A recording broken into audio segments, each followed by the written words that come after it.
Coucou les gars, alors déjà faut savoir que j'ai pas du tout préparé cette vidéo, ok, mais je me suis vraiment sentie inspirée. Ça fait longtemps que je voulais faire une vidéo comme ça fait quelques temps que je suis vraiment rentrée dans mon authenticité, mon vrai moi, que j'agis selon mon cœur, selon la façon dont je veux vraiment agir, je me calque pas sur les autres, je suis vraiment moi-même. Ça fait longtemps que je voulais faire une vidéo comme ça et tout, je savais pas vraiment comment j'allais la faire et tout, mais ce matin je me suis réveillée, ok. En plus j'avais pas vraiment de routine et tout, je me suis dit aujourd'hui, c'est inspiration. Là, je me sens inspirée à faire cette vidéo et à parler. Je sens que c'est le bon moment de filmer cette vidéo, selon laquelle je vais vous dire pourquoi être soi-même, c'est un pouvoir, pourquoi être soi-même, c'est un art, et pourquoi le fait de pas se calquer sur les autres, de pas essayer d'assembler un petit peu la personnalité de quelqu'un avec celle d'un autre et la rassembler à la sienne. Bien sûr, l'inspiration, c'est naturel. Tout humain est inspiré par les autres. Même moi, j'ai des figures d'inspiration. Tout le monde a des figures d'inspiration. C'est essentiel dans la vie. On vit en communauté, on vit avec les autres, on est obligé d'être inspiré par les autres. Être soi-même,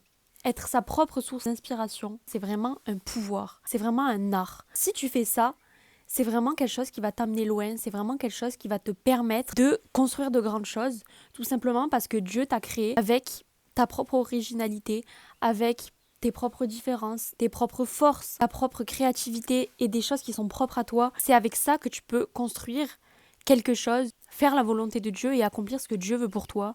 Parce que ce que Dieu veut pour toi, il a déjà mis dans ton cœur et c'est ce que toi tu veux, ce que ton âme veut, c'est ce que ton âme te guide à faire si tu t'écoutes. Le perfectionnisme, bon, à petite dose, ok, parce que moi je suis quelqu'un de perfectionniste sur les bords, mais le perfectionnisme peut te bouffer littéralement, peut te bouffer ton vrai toi, peut te bouffer ta vraie authenticité, ok. Arrête d'essayer de toujours vouloir faire tout parfait, tout ce que tu veux, arrête de dire il faut que ça soit parfait, il faut que ça soit préparé, machin, parce que, bon déjà cette vidéo je l'ai pas préparée, je me laisse guider par moi, par mon inspiration divine. Le perfectionnisme il peut te bouffer sur le long terme, ok. Ce qui fait ta beauté, ce qui fait la beauté de toi, de ton âme, ce qui fait juste ta propre beauté est ce qui fait de toi une œuvre d'art, parce que tu es une œuvre d'art en tant qu'être humain, ok, on est tous des œuvres d'art de Dieu. Ce qui fait toi ta propre beauté, c'est tes parts de contradiction, ok. On a tous des ombres, des parts d'ombre, on a des parts de lumière, on a des parts d'ombre, des parts qu'on accepte moins, qu'on veut un peu moins accepter. Et ces parts, il faut réussir à les intégrer dans notre soi, à les accepter. Tes parts d'ombre, tes parts de négativité, elles auront moins d'impact sur toi si tu apprends à les intégrer. Ce qui fait de toi une belle personne, ce qui fait de toi une œuvre d'art, littéralement, c'est le fait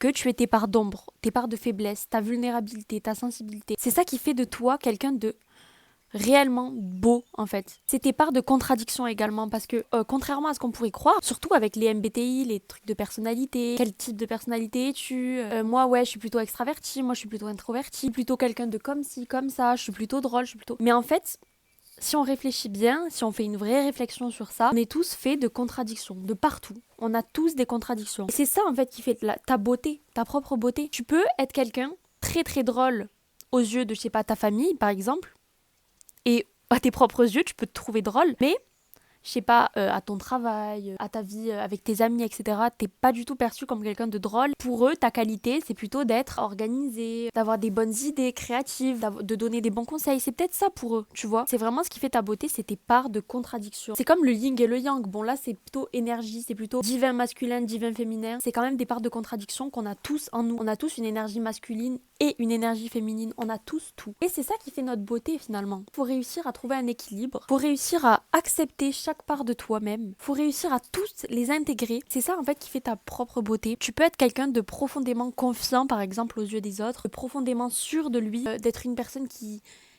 croit profondément en elle chaque jour. Pourtant tu doutes tous les jours. Et ça c'est totalement humain. Par exemple moi je peux être perçue comme quelqu'un qui a confiance en elle. Pourtant tous les jours, je doute de ce que je fais. Et c'est totalement normal, en fait. Et c'est pas parce que je doute que je laisse le doute m'envahir. Le doute, je l'intègre. C'est pas pour autant que je le laisse prendre le dessus sur moi, prendre le dessus sur mon essence. Et voilà. Le doute, j'apprends à le réguler. Le doute est totalement humain et heureusement que je doute de moi. Heureusement que chaque personne doute d'elle-même. Mais le problème majeur dans notre société, et la raison pour laquelle la plupart des gens échouent, c'est qu'ils laissent leur doute les envahir. Ils laissent le doute dicter leur vie. Mais le doute, c'est la plus belle chose qui t'arrive, parce que douter de soi, ça veut dire que t'as une raison. La raison, c'est essentiel si tu veux réussir également. C'est la raison qui provoque le doute, parce que si tu doutais pas de toi, en fait, tu serais dans une continuelle... Comment je peux appeler ça ? Une continuelle... Tu traces sans réfléchir, en fait. Et réfléchir, c'est une grande qualité. Néanmoins, tu vas pas laisser le doute dicter ta vie. Sois reconnaissant et de la gratitude pour chaque part de toi, même tes parts d'ombre. Les choses qui te font réagir émotionnellement négativement, tu dois intégrer ça. Tu dois vraiment être reconnaissant pour tes parts d'ombre, reconnaissant pour les choses négatives qui t'arrivent, pour toutes les expériences négatives. Elles t'apprennent tellement, tu te rends pas compte. Enfin, la plupart des gens ne s'en rendent pas compte. Et si tu t'en rends compte, à l'heure actuelle, si tu en es conscient, c'est énorme en fait, c'est énorme. Parce que tu peux avancer, comme disait Carl Jung, le psychanalyste, ta part d'individuation, elle commence à se mettre en place en fait. C'est la plus belle chose, tu commences à être entier. Et le but dans la vie, c'est juste d'arriver à un niveau d'authenticité hyper profond. Si tout le monde était authentique, ok, tout le monde ne sera jamais authentique, c'est une réalité, une triste réalité, mais tout le monde ne décidera pas d'écouter son divin, de s'écouter. Si tout le monde était authentique et intégrait ses parts d'ombre, on s'apporterait tellement mutuellement. On se rend pas compte, on s'apporterait tellement mutuellement. On serait tellement inspirés les uns les autres, ça deviendrait plus du copiage, du plagiat, ça deviendrait vraiment de l'inspiration profonde. Et toi, en tant qu'être humain créé par Dieu, en tant que création, tu es venu ici pour pleinement montrer au monde, montrer à ton entourage, montrer à tout, que tu es profondément authentique afin de leur transmettre, de les inspirer. Tu les appelleras également à être authentiques à leur tour. C'est tellement puissant ça en fait. Et là, toi, en tant qu'être humain, le but, c'est d'élever la fréquence de l'humanité. C'est d'élever les gens, d'élever l'humanité. Pour ça, tu dois tout simplement embrasser ta part d'authenticité, la mettre en œuvre chaque jour, mettre de côté tout ce qui est doute, tout ce qui est peur de l'échec, machin, parce que l'échec, c'est totalement nécessaire si tu veux réussir et à ta vie, tu auras je sais pas combien d'échecs. Les génies les plus réussis de l'histoire, ils ont eu des échecs, tout le monde. Enfin, tu intègres toutes les choses négatives, tu ne les laisses pas te contrôler, tu embrasses ta part d'authenticité et tu es toi-même. C'est à partir de ce moment-là, tu deviendras une véritable œuvre d'art. Moi, je te dis de jamais laisser le doute t'envahir. Parce que moi, même à travers mon écran, là, que je te vois pas, je vois tellement ta beauté en tant que personne, je te promets. Chaque personne de mon entourage, chaque personne que j'ai autour de moi, je trouve tellement chaque personne belle, genre. Tout le monde est incroyable. Même les personnes profondément mauvaises, elles ont quand même quelque chose de beau. Même si malheureusement, par leur souffrance, ça reste quand même des belles personnes. On ne pourra jamais le nier. C'est des créations. Par contre, ce que je dis pas, c'est de voir tout en rose. Parce qu'il y a des personnes qui peuvent être profondément destructrices. Il y a des personnes qui sont profondément toxiques. Là, pour le coup, l'égoïsme va être nécessaire. C'est à toi de te construire toi-même, de te focus sur toi. Et c'est en te focusant sur toi que les personnes qui choisissent ou non de faire également pareil, elles vont être inspirées par toi, voir ta lumière. Et c'est à partir de ce moment-là que tu vas les éveiller. Mais tu peux pas sauver les gens. Arrête d'avoir le syndrome du sauveur, ok, je l'ai eu pendant trop longtemps. Arrête d'essayer de sauver tout le monde, d'essayer que tout le monde aille mieux. Tu peux pas. C'est pas possible. Comme j'ai dit, il y a des gens qui sont profondément toxiques, profondément mauvais. On va faire référence aux personnalités de la triade noire, ok? Ces personnes, c'est des personnes qui peuvent vraiment te nuire d'une façon profonde. Le machiavélisme, la psychopathie, le narcissisme, tout ça, c'est des personnes mauvaises, ok? Et elles peuvent te nuire profondément et être profondément toxiques pour toi. Gérer ton empathie face à ces personnes-là et pas avoir le syndrome du sauveur tout le temps, ok?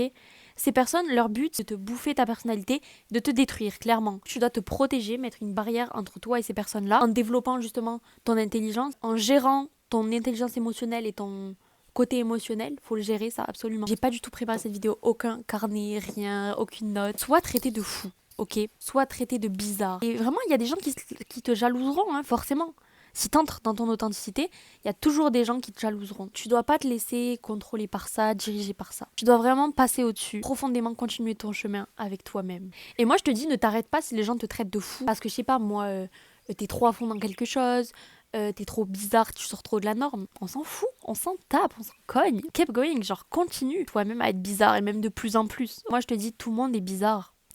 Tout le monde est bizarre. Et les gens qui paraissent normaux, c'est les gens qui le montrent pas. Et ce qui est beau, c'est justement qu'on soit tous bizarres, qu'on soit tous uniques. Le but, c'est que tout le monde embrasse sa part d'unicité et que tout le monde devienne le plus unique possible. Les gens critiquent sur toi, ce que les gens vont te reprocher. Bon, on parle pas de critiques constructives ni de reproches constructifs. On parle vraiment de ce que les gens vont te jalouser, te critiquer, etc. C'est en fait l'être humain, ok, c'est un miroir, ok, vous êtes tous les deux des miroirs. Ce que la personne va critiquer chez toi, c'est ce qu'elle ne peut pas voir chez elle. Là, cette vidéo, c'est un signe profond, ok. Je sais que si tu tombes sur cette vidéo, c'est vraiment pas un hasard, ok. C'est un message profond, c'est un signe profond que tu dois commencer à faire ton chemin avec toi-même, mais vraiment avec toi-même. Pas essayer de te cacher, pas essayer de te cacher du monde, pas essayer de te rendre un petit peu normal, un petit peu mouton de la société, tu vois ce que je veux dire? Arrête ça, ok? embrasse ta part d'authenticité. Fais ce que tu as envie de faire, fais ce que tu rêves de faire. S'il y a une activité que tu as profondément envie de faire, Dieu t'appelle à la faire. Dieu t'appelle à commencer ça. Je te promets que commence, fais. Genre juste fais-le, force-toi, fais-le. J'espère que cette vidéo vous aura plu, vous aura inspiré, vous aura appris peut-être même, je sais pas. On se retrouve dans une prochaine vidéo. Je vous fais un gros bisou. Soyez authentiques, faites la volonté de Dieu quoi. Que Dieu vous bénisse. Je vous retrouve dans une prochaine vidéo mercredi.